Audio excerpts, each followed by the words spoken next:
So good afternoon, everyone. This is we are very excited to present our first webinar from the ICN2 Institute related to sustainability issues. In this case, it's about aviation and degrowth, as you might know. So here I present you Pablo, our speaker, who is from Ecologistas and Acción. He will present himself better. And if you have, the speech will be 35 minutes, and then we can ask questions. So you can all ask questions through the chat where it says questions and answers. And afterwards, I will read them all and I will ask to Pablo, and then he can answer them. So yes, I hope you enjoy this webinar. Yeah, Pablo, you can start already. You're presenting yourself and start your speech. Okay, thank you very much, Marta. Good afternoon, everyone. Thank you very much, in first place, for counting on Ecologistas and Acción to share this session on the impacts of flying, and especially on how could we manage to fly a little bit less and then to create less emissions related to our professional activity. So yeah, I work as transport coordinator at Ecologistas en Acción. I'm based in Madrid, and Ecologistas en Acción is one of the largest environmental organizations in Spain. We are formed of more or less 300 local groups all around Spain. So yeah, transport and mobility is one of our topics. So if it's okay for you, I will share my screen. I don't know if you can see my screen now, the presentation. Yes. Okay. So yeah, I will try to be very brief. I have a lot of data and information, but what is perhaps most interesting is the debate that will follow the presentation. So do not hesitate to ask any question you might have.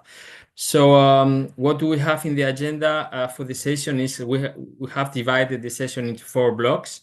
The first one, we will go through some basic information on what are the climate, and not only climate, but mainly climate impacts of air transport, of aviation.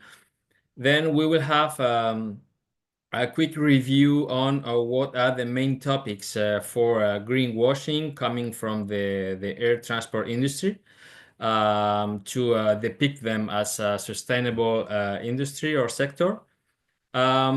We will go as well very quickly through some background on what are the main regulations for the aviation industry that will provide us with a clearer image on the limits of the current regulations.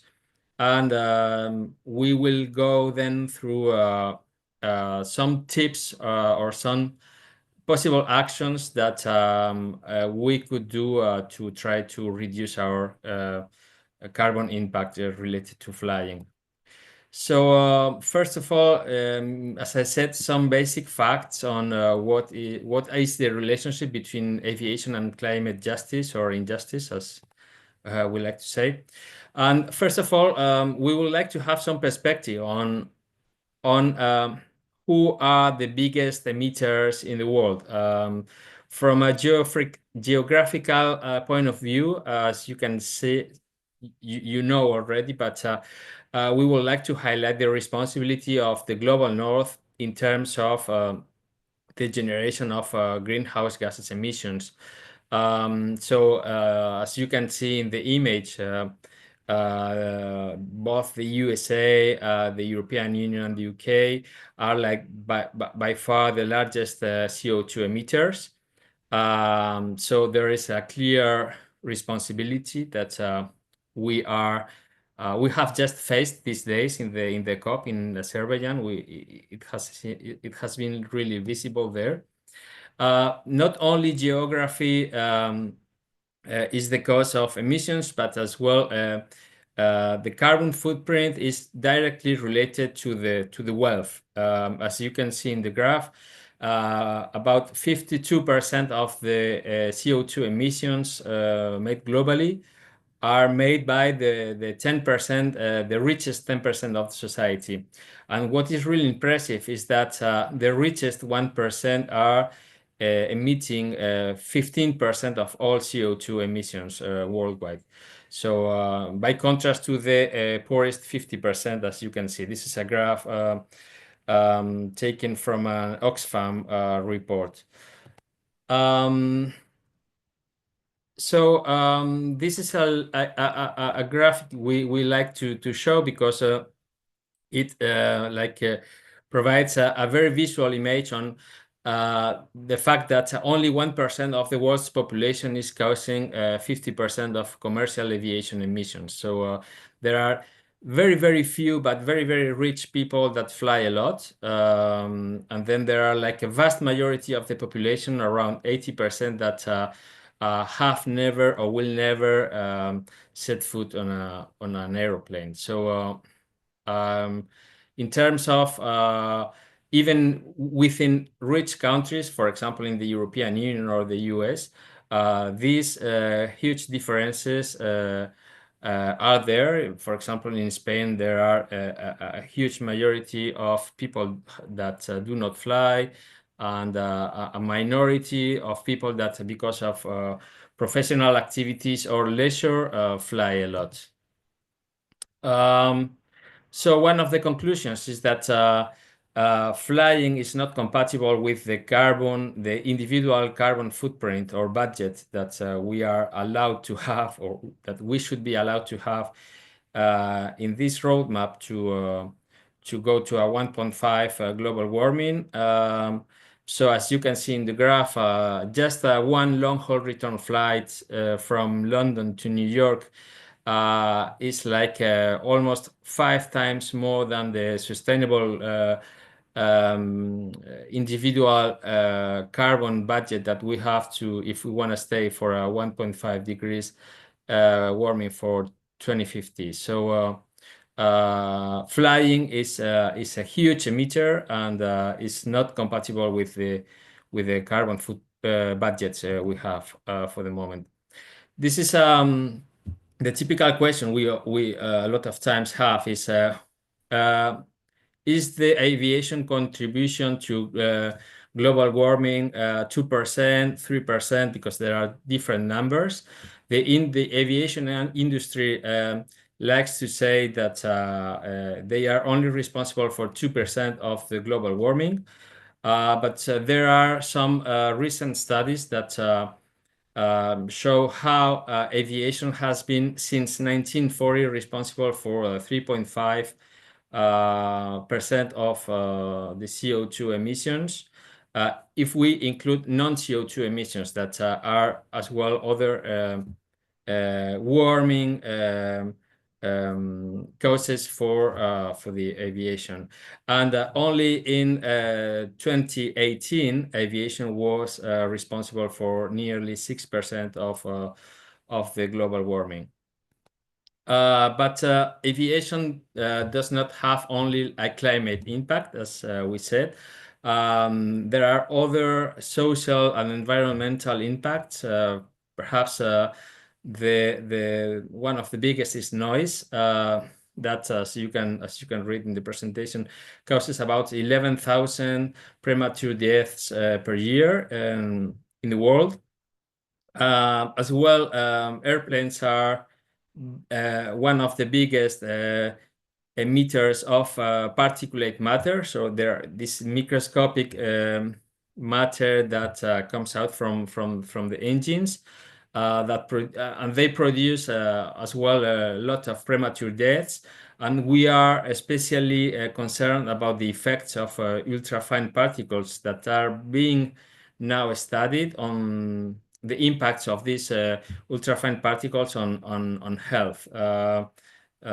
So there is a lot of documents on papers on the health impacts of aviation, but all the conclusions are very worrying, and especially from a social perspective, because mostly people that live near airports come from lower income and minority groups. So it has like a direct link with like a health impact on the less privileged groups in society. So those are the biggest impacts of, or the main impacts of aviation. But one of the worrying thing is that aviation grows constantly.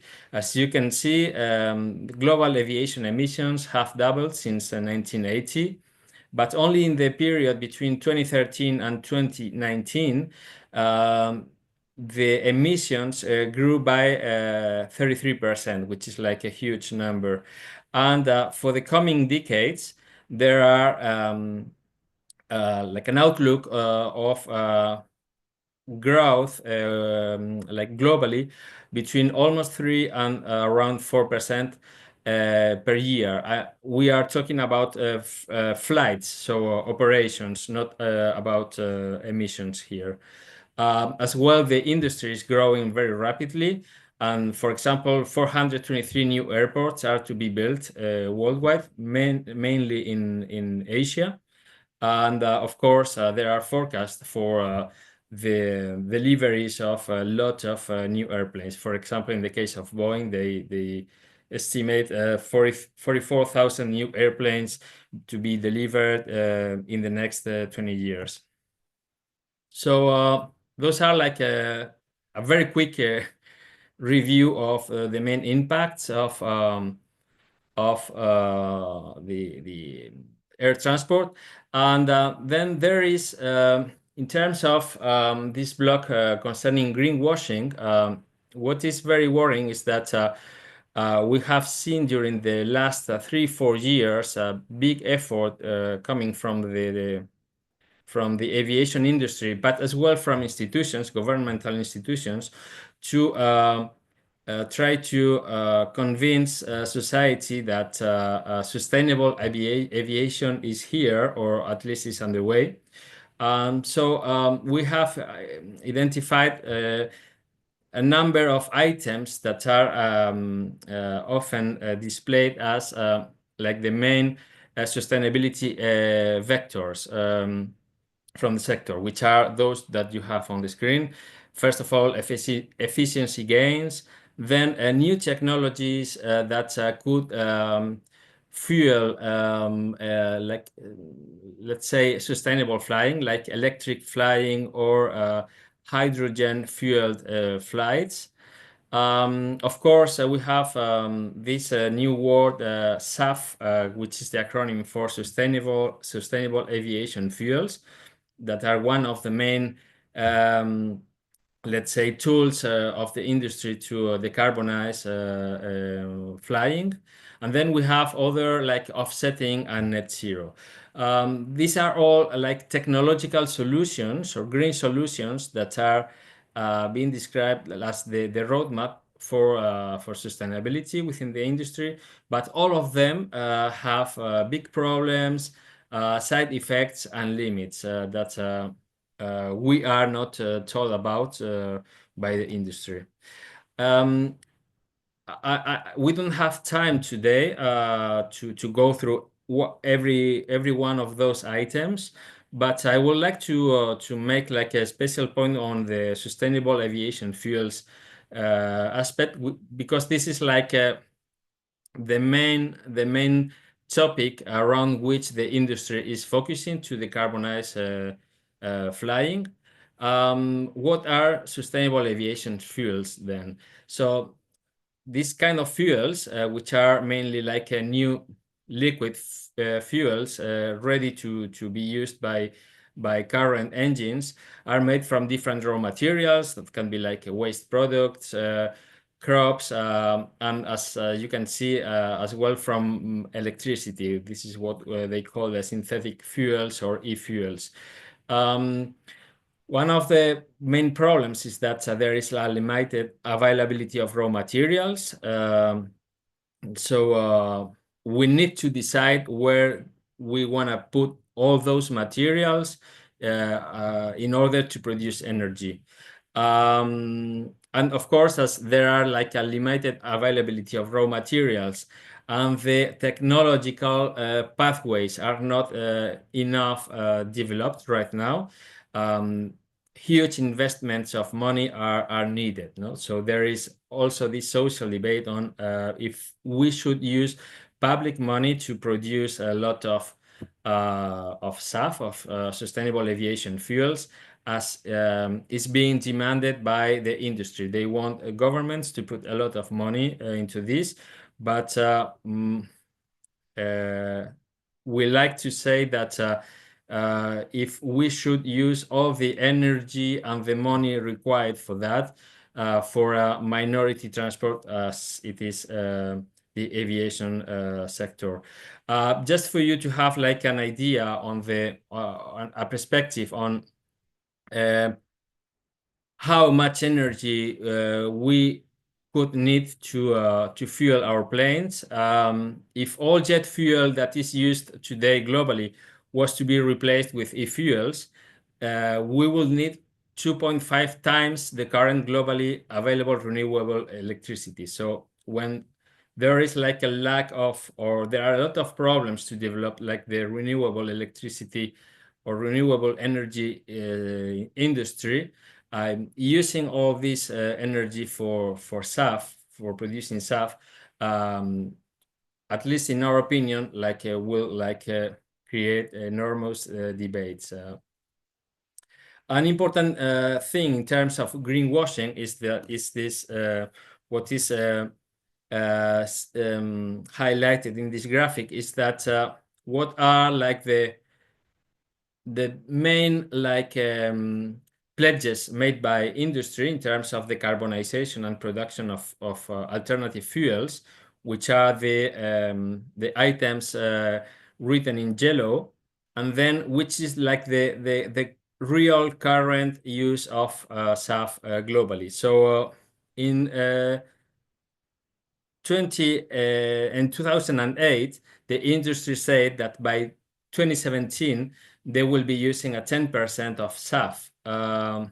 Then by 2010, the industry said that by 2020, they will have like a 6% SAF goal globally.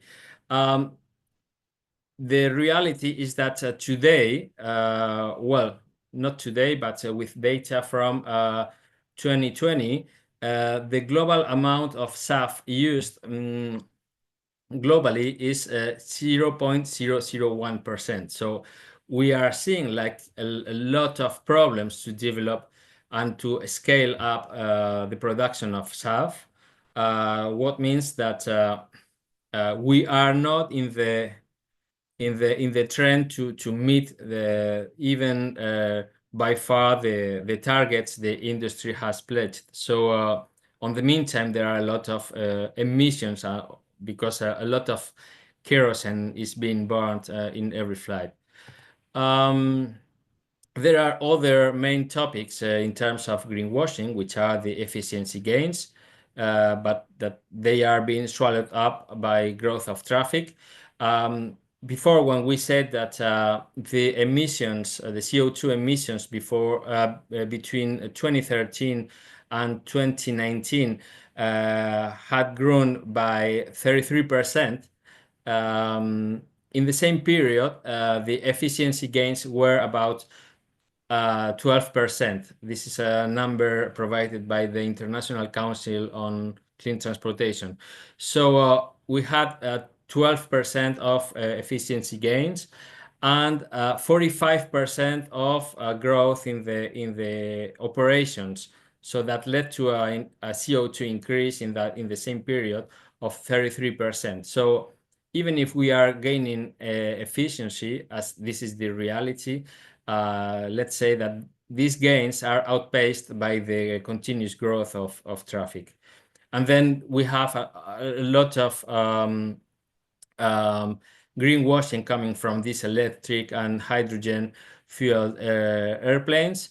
but we have seen that most of them, the hydrogen planes, will not really available for long flights before 2050 at least. This is something that has been acknowledged by Airbus recently, and electric aircraft today they are not a reality. At least they will have to wait until 2035 to have the first prototypes that could really serve as a mode of transportation, for example, for short to medium haul flights.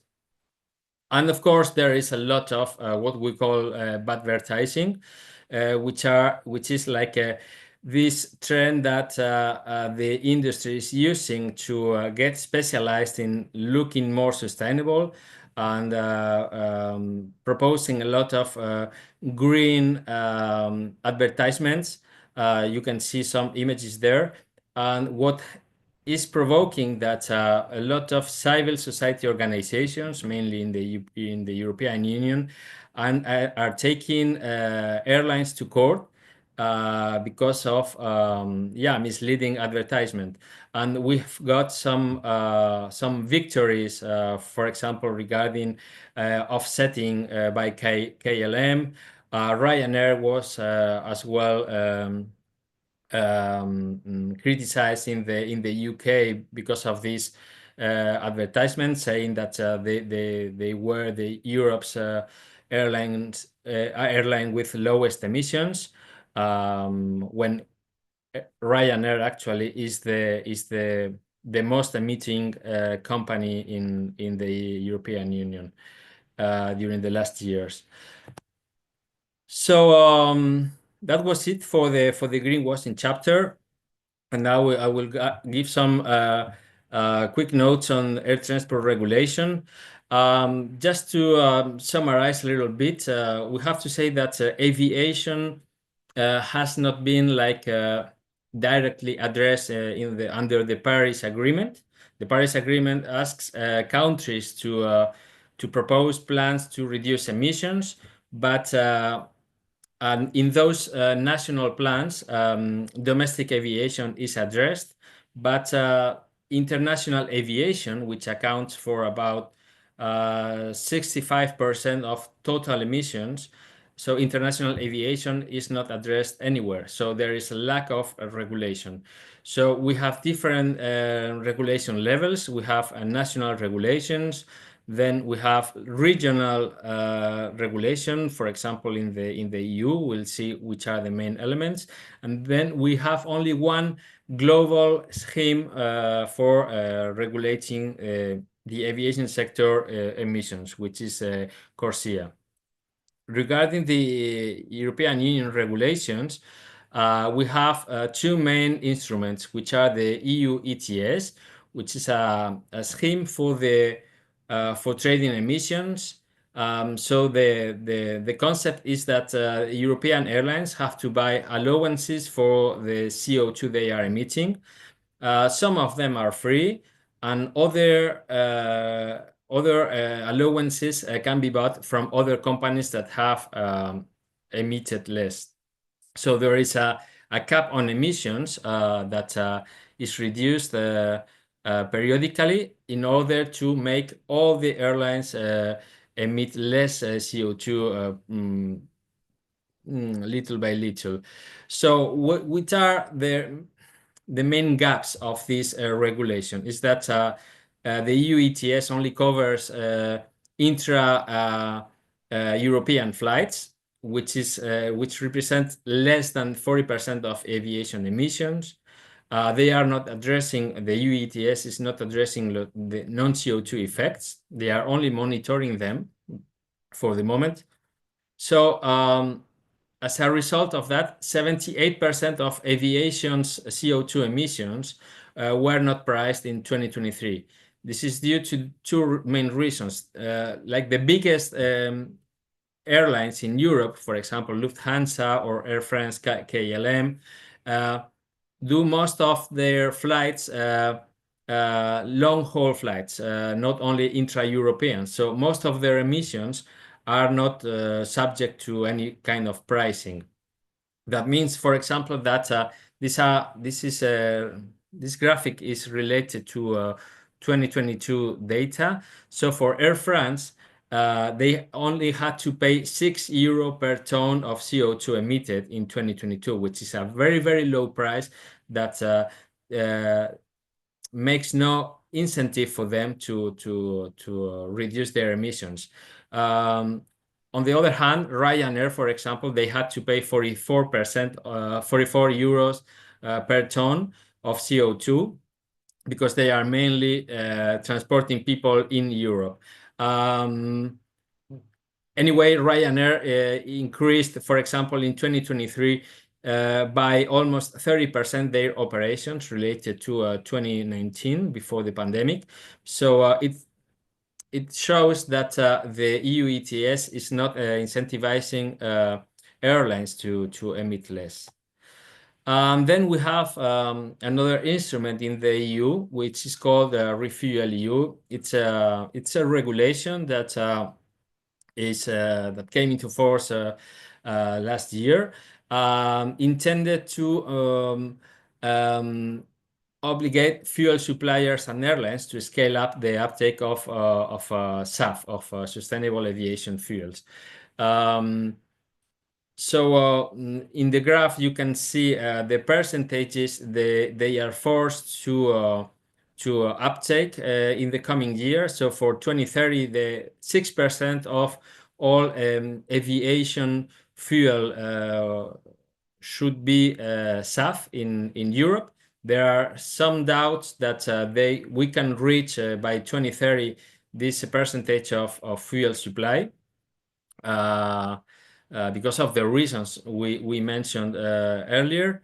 But there are two main problems. First one is that by 2040, 2/3 of all the fuel used in Europe will still be kerosene, so fossil fuels. And another important problem is that if we don't apply supply and demand reduction policies, the amount of kerosene burned will continue to increase. If we have an annual growth of 4% in the EU, which is the number between 3 and 4% that Eurocontrol has forecasted for Europe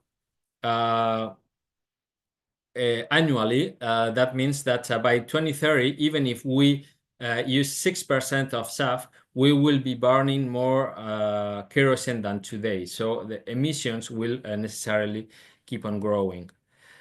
Then from a global perspective, as we said, we have this scheme called CORSIA, which is led by ICAO, which is the acronym for International Civil Aviation Organization, which is, let's say, the United Nations body for international aviation. So what CORSIA says is that the airlines have, or countries have, a baseline established on the 2019 emissions level. And so any growth in emissions will need two ways of, let's say, mitigation, which are, first of all, buying offsetting credits, and then using SAF.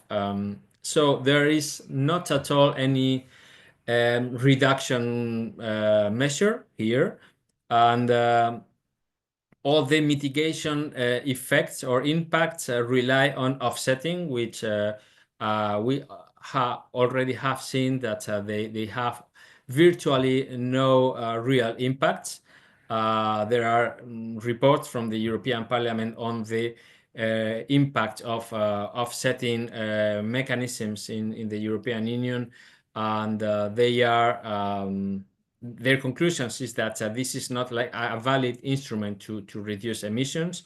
And then we have SAF as an option. So CORSIA is even the European Union has publicly said that CORSIA is not has not the potential significantly reduce aviation emissions, but this is the only global scheme. So, for example, member states of the European Union say that it's better than having nothing, and this is like a rhetoric that they are using not to try to make a bigger EU ETS, for example. So the European Union, for example, has said that in 2026 they will assess the impacts or the efficacy of CORSIA, and they will decide if they keep on following this scheme, or they will try, for instance, to strengthen the European instrument. So, for example, regarding about the potential of CORSIA, we have to say that right now it's a voluntary scheme. It will be only mandatory from 2027 on. It foresees no sanctions at all. And it only aims to offset CO2 emissions over the baseline level. The baseline level set in 2019, as I said, is already a very, very high level. So it's not compatible even with the Paris Agreement. So we are asking CORSIA to have another different baseline. But the aviation industry lobbied so hard to keep this 2019 baseline. So these are the main regulatory aspects. And just for you to know, because this is a very important reason or cause of the growth of air transport, is that flying is almost an activity which is exempt from taxation. For example, in the European Union, there are no taxes on kerosene. Only Norway and Switzerland collect kerosene tax, but only for domestic flights. So on average, a European citizen pays around 48 cents of euro for every liter of fuel, regardless if it's a car or a truck or whatever. But airlines don't pay at all on any kind of tax on the energy, on the fuel they are using. As well, there is a zero VAT type rate on international flights, and often zero or reduced VAT on domestic flights. The only taxation figure is some ticket taxes that exist in 10 European countries. And of course, the aviation industry has been massively bailed out during the COVID. Our estimations is that around 38 billion euros were spent in the EU during the pandemic. Well, this is just a graph to show how much money European member states are losing because of this lack of taxation. And this gap was about 34 billion euros in 2022. That if we take into consideration the evolution of air traffic, will be of around 45 billion euros in 2025. So to conclude the presentation, what we can do as organizations, let's say universities or research centers. Well, first of all, we have to say that business flights make up typically like a huge proportion of an organization's carbon footprint. We've seen earlier in the presentation the emissions of a single flight from London to New York, for example. Business flights cost about 30% of total aviation emissions, and generate up to 75% of airlines' profits. This is very important because this, flying for a business, is a huge market worldwide. So there are a lot of efforts from airlines and from business flights associations to stimulate flying for professional activities, especially because often first and business class flights are used within the professional sector. So and these are like the most lucrative tickets for airlines. as well, they are the most the ones that emit the most. But opinion polls have said that there are growing number of people, of workers, saying that they would like to fly less after COVID, especially given the fact that we have now the technology to avoid a lot of flights. So what can we do as an organization, as I said, mostly in your field? I'm talking about university or research centers. First of all, we have to analyze our emissions. So we have to gather data on how our travel decision-making processes organized within your company or your entity. Where do most of the emissions come from? Which are perhaps the frequent flyers and destination, the purposes of travel? And on the basis of the analysis, we can identify the most obvious areas for reduction. I can imagine that not everybody in your university or in your centers are flying the same number of times per year, the same distances, and so on. It is as well very important to set targets. Sometimes it's one of the most difficult tasks, but when finding a concrete target is not yet possible, or like a massively binding target is not possible, you can start with non-binding or voluntary measures.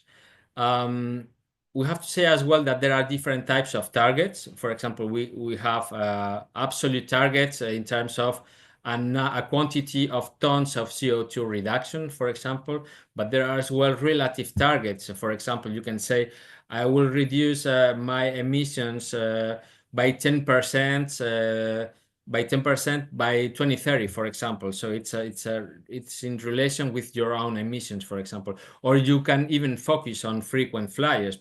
Perhaps it's not fair to try to reduce your emissions equally, because not everybody in the staff are flying the same number of times or the same distances.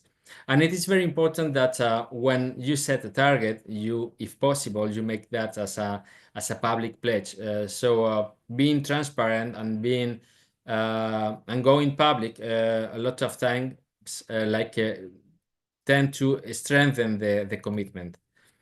Of course, it is very important to raise awareness internally and change the culture. You need to talk about how people is traveling in the company. You need to lobby as well for a change of the rules within the organization. It's very important that the leadership and the direction and all levels of the company are on board and try to fly less. And of course, finding ambassadors for change in the organization, showing that it is feasible and it is productive to fly less or even to try less, or to travel less is working. Then some possible measures, a typical measure is try to shift to rail when it is possible. For example, for travel between European countries, it's easier, for example, than when addressing other regions in the world. Those are the typical measures, for example, that banning flights for trips or destination within a radius of X kilometers that can be reached by X hours by train.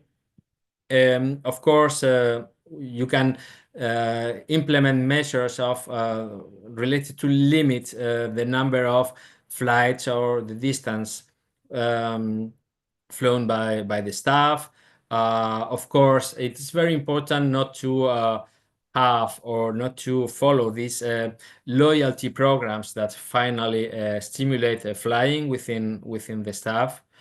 And provide funds and clear guidelines for higher travel costs. For example, in Europe, it is very expensive to travel by train, to do like cross-border trains. So there are some extra costs that have to be paid somehow. Yeah, there are other measures, like, for example, using travel decision trees. For example, this is a travel decision tree obtained from a British organization, if I'm not wrong, in order to establish the real need for a flight, for a concrete activity. So. It is very important for the staff to go through this kind of tools that perhaps could help us to discriminate between really necessary travel and if yes, if I could go by land and not by flying and so on. And if a flight is found necessary, there are other tips. For example, choose economy instead of business or first class. Try to use direct flights. Avoid multiple staff flying to the same destination or event. Or there is even an index on fuel or efficient airlines that um, can be considered whenever you need to buy a ticket. So yeah, just to finish, for example, there are a lot of universities and companies that are establishing sustainable travel policies. Here we would like to highlight the University of Ghent in Belgium. They have some interesting goals and policies in order to balance the need to be internationally active, but as well being sensitive to the urgency of the climate problem. For example, I go ahead with the presentation, and they established this European map with the different cities divided into colors depending on the time necessary to reach by train all of them. So using this map, they said, for example, to green cities, to go to green cities, it's the obligatory train journey. And then they have orange cities for which it's preferably the train. It's not an obligation, but it's preferably. And so on. But there are other examples. We have a lot of documents from different organizations in the European Union mainly, but as well in the US and in Asia as well. So there are a lot of practices to learn from, and a lot of way is being done right now. And I think it's a very interesting field of research. And I will stop my presentation there. And thank you very much. That's all. Thank you, Pablo. Wow, it's amazing. It's like we could dedicate a webinar for each topic that you have explained. So yeah, that the last part was very useful because I think, yeah, business, as you said, and also I think research, academia has a lot of impact on that. So it's very important. I've read the chat and I have one question here. I'm going to read it. In the case of a necessary trip, are there any EU funding available to help covering, for example, train tickets to not to fly? In particular, when our funding agencies usually want people to travel cheap? Should I repeat it? No. Yeah, this is a very important question because, as I said, traveling by train in Europe, for example, is by far more expensive than flying. So to my knowledge, there is no EU funding for that. But what we can do is, for example, when we are designing, for example, a new project, and then it is important to include in our budgets an extra money for this. There are organizations that are collecting.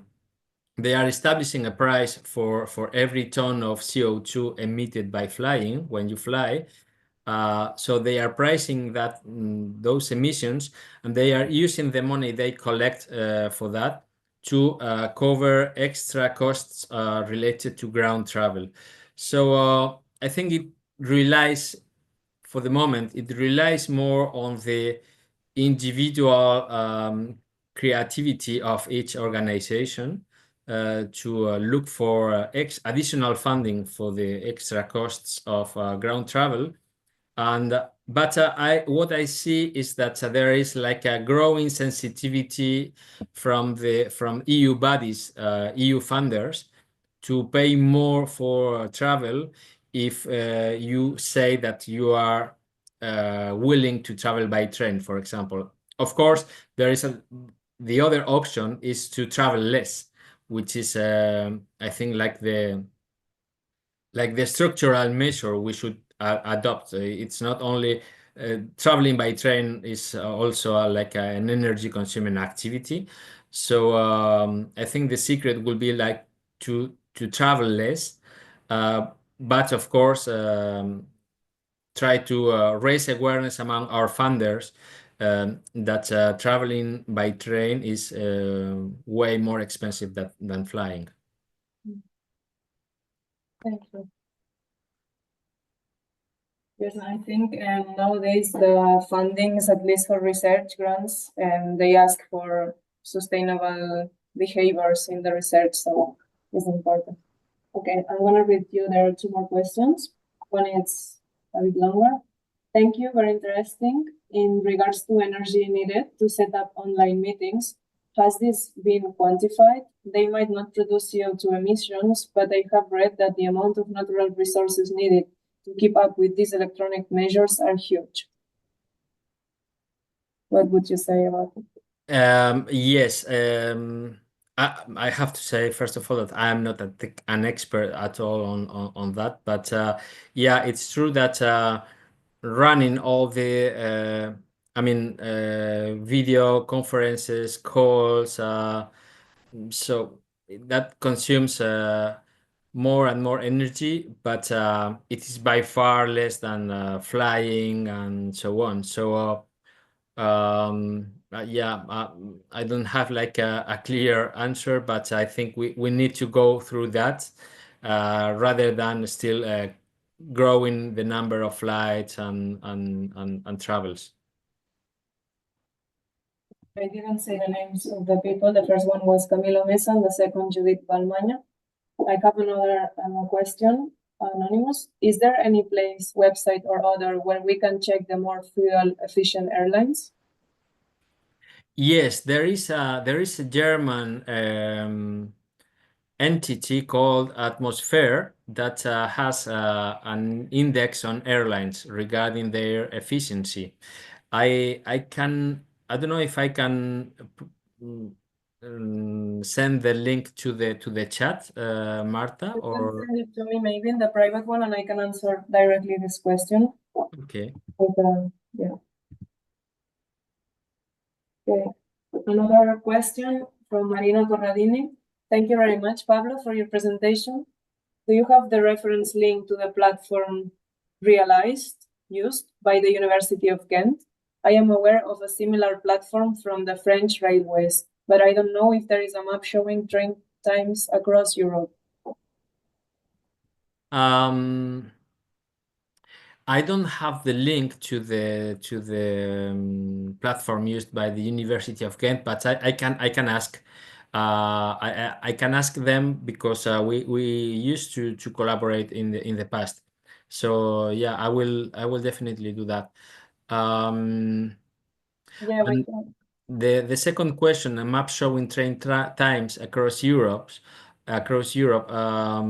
I to be honest, I don't know if there is such a map, or I am not aware of that.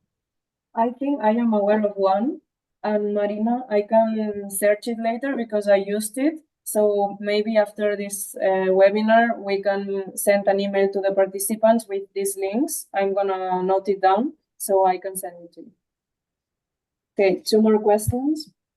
One from Franz Herling. Hello, thanks for the talk about this important topic. Could you comment on what strategies could be used for inside of institutions to justify spending more money and time to travel by train instead of plane, besides pointing out that it emits less CO2? Yeah, as I said, this is like a difficult topic right now because there are a lot of institutions or even civil society organizations funding projects that are very sensitive to the topic, but at the same time, they ask you not to spend, for example, more than 200 euros for a travel within Europe. So it is virtually impossible to make it by train with 200 euros, for example. So for example, at Ecologistas and Acción, we try to be very vocal and very assertive with this. I mean, it's not only a fact of emitting less CO2, but it's for us, it's also kind of a political choice. So we want to strengthen rail transport with our work, and so this is one of the reasons why we want to travel whenever it is possible by rail through Europe. At the same time, as I said, sometimes we try to compensate the increase in the money we spend for traveling by reducing travel. So we I don't know, we adopt some strategies to travel less in the projects, but when we really need to travel, we use the money to travel by land or even sometimes by bus. So yeah, it's a difficult question. There are not a lot of arguments that could, I don't know, jump over these budget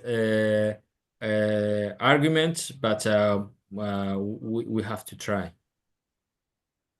Thank you, Pablo. And the last question I have here from Cassandra Villava. Super interesting, thanks. I missed a part of the talk, but I was wondering if something was discussed on how do we choose who benefits more from traveling, as in maybe a young scientist that is trying to consolidate their career benefits more than a very famous researcher that gets invited to many talks.